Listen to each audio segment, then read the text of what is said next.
کی کوئی فیس نہیں ہے۔ تو یہ کتنا بجٹ ہوگا سالانہ دارالعلوم کا؟ بہت بڑا بجٹ ہے ماشاءاللہ۔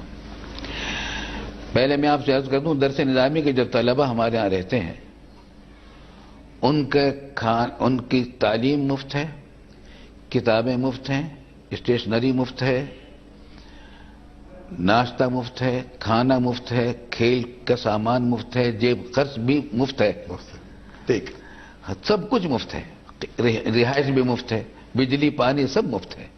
وہاں جو لوگ امریکہ سے آتے ہیں وہی کہتے ہیں کہ ہمارے یہاں کے میڈیکل کالجوں کے جو ہاسٹل ہیں وہ بھی اس سے زیادہ کے معیار کے نہیں ہیں۔ البتہ بہت ساری دنیا کے مختلف ممالک کے طلبہ بھی ہمارے یہاں آتے ہیں تو وہ اپنا خرچہ کر کے خود رہتے ہیں۔ ان کے لیے کچھ خاص طور سے کمرے کی سہولتیں فراہم کی گئی ہیں۔ ان کے کمروں کے اندر ایک کمرے میں صرف 3 آدمی رکھے جاتے ہیں، ٹھیک، اور اٹیچ باتھ اور اٹیچ کچن بھی ان کا رکھا گیا ہے چھوٹا سا، اپنی مرضی کا وہ کھانا پکائیں، لیکن باقی سب مفت ہے الحمدللہ۔ بجٹ کا جہاں تک معاملہ ہے، اچھا ہمارے یہاں بہت سارے شعبے خود کفیل ہیں، ٹھیک، وہ اپنا خود کماتے خود خرچ کرتے۔ مثلا ہیرا فاؤنڈیشن ہے، یہ فیس لیتا ہے، اس پہ خرچہ وہ اپنا خود اٹھاتا ہے، ٹھیک۔ اسی طریقے سے ہمارے یہاں ایک شعبہ ترقیات ہے، ہماری دارالعلوم کی جو جائیدادیں ہیں ان کو کرایہ پر چلانا، ان سے کرایہ داروں کے وصول کرنا، یہ بھی ان کی ذمہ جو داری لوگوں نے وقف کر دی ہے، وقف کر رکھی ہیں شہر کے اندر مختلف جگہوں پر۔ تو اور بلکہ اب کچھ جائیدادیں دارالعلوم کے اندر بھی تعمیر کرا دی ہیں لوگوں نے کہ جو ہم کرایہ پر چلا رہے ہیں ٹھیک، دارالعلوم کے کناروں پر سڑک کے ساتھ، تو اس سے آمدنی جو ہوتی ہے یہ شعبہ بھی خود کفیل ہے۔ ٹھیک، اس طریقے سے ہماری کوشش یہ ہے کہ ہاں باغبانی کا شعبہ بھی خود کفیل ہے۔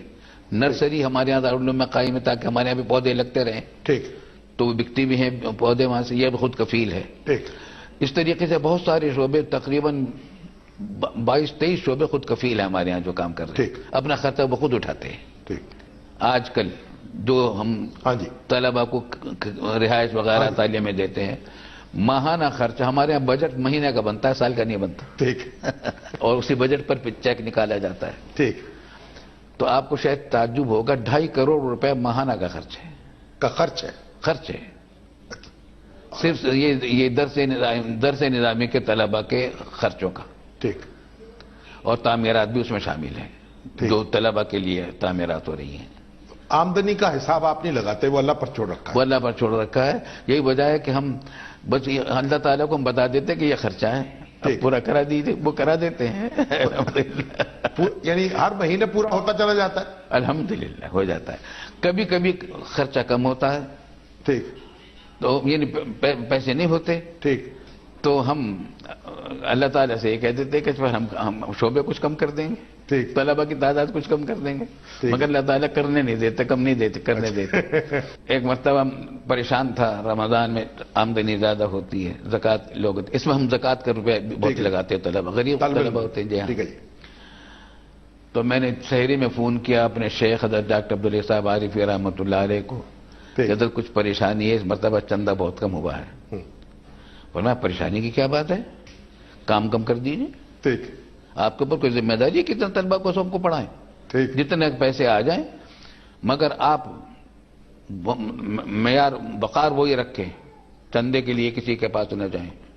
آپ کبھی کسی کے پاس کبھی نہیں جاتے، کبھی نہیں جاتے۔ ایک مرتبہ ایک عرب بڑے شیخ مختوم، ٹھیک، ان کے خاندان کے کوئی شخص آئے اور مجھ سے آ کر میں یہاں گھر پہ دارالعلوم پہ ملے، تو تعمیرات ہو رہی تھی، دارالقرآن بن رہا تھا، تو کہا کہ اگر آپ آ جائیں تو میں ذرا رقم دے دوں گا، اتنی کچھ مزید دے دوں گا، کچھ تو یہ میں لایا ہوں۔ سعودی عرب آ جائیں، آپ کو کہا؟ متحدہ عرب امارات کے، متحدہ امارات، میں نے کہا ٹھیک ہے، میں تو مجھے جانا تھا اس دن حضرت ڈاکٹر صاحب کے اپنے مجلس میں رہا کرتا تھا، ٹھیک، میں نے کہا میں لے لوں گا ان سے، انہوں نے 1 لاکھ روپے سے دیے، اس زمانے 1 لاکھ روپے۔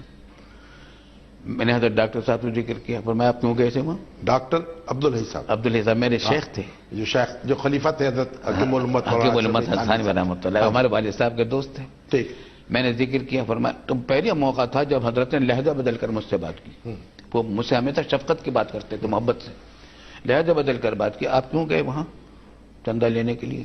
متحدہ عرب امارات، ہاں، ان کے گھر پر، ان کی کوٹھی پر۔ انہوں نے اپنی کوٹھی پر کہا تھا کہ آپ وہاں سے لے لیجیے. نہیں یعنی کراچی میں کراچی میں وہ صاحب آئے تھے دارالعلوم.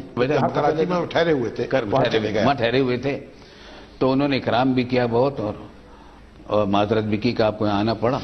خیر انہوں نے کچھ رقم مجھے دے دی, شاید 1-2 لاکھ روپے تھے. پھر میرے شیخ کے اپنی مجلس میں جا رہا تھا, وہاں حاضر ہوا ڈاکٹر عبداللہ صاحب کے. ہاں تو میں نے ان کو ذکر کیا تو آپ نے حضرت میرے شیخ نے پہلی مرتبہ لہجہ بدل کر مجھ سے بات کی اور فرمایا کہ آپ کیوں گئے تھے وہاں, ان کو دینا تو خدا کر دیتے ہیں, یا اگر ایسے ہی تھا تو کسی کو بھیج دیتے, آپ کو نہیں جانا چاہیے تھا وہاں. میں نے اس دن سے توبہ کر لی کہ کبھی نہیں یہ کام کروں گا انشاءاللہ. کسی سے کپاس چندہ مانگنے نہیں گئے؟ کبھی نہیں گئے. ہمارے دارالعلوم کا کوئی آدمی بھی نہیں جاتا. ہے جی, ہم دارالعلوم کے کسی آدمی کو بھی نہیں بھیجتے. دارالعلوم کے آدمی کسی کے پاس نہیں جاتا, نہ اشتہار کرتے ہیں چندے کے لیے, اور نہ کوئی اشتہار دیتے ہیں, نہ کوئی اشتہار ہے, نہ اپیل ہے, نہ اپیل ہے. اور یہ باہر سے بھی پیسے لوگ بھیجتے ہیں, ڈرنے لگے ہیں کیونکہ ان پر قدغنیں لگ رہی ہیں. لیکن زیادہ تر پاکستانی ہوتی ہے رقم, باہر سے رقمیں بہت تھوڑی آتی ہیں. یعنی میرا خیال ہے کہ جو خرچہ ہوتا ہے اس کا شاید 2% بھی وہاں کا نہیں ہوتا ہوگا, بلکہ 1% بھی مشکل سے ہوتا ہوگا, بلکہ 1% سے بھی کم ہے.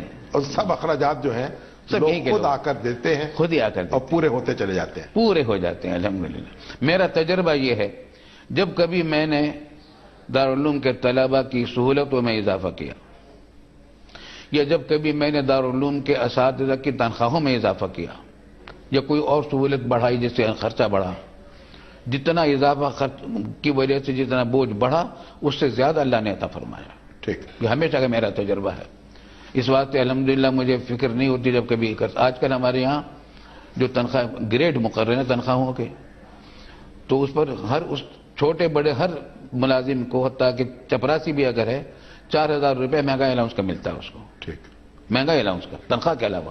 ایک اور وقفہ جو ہے وہ ہم کر رہے ہیں, اس کے بعد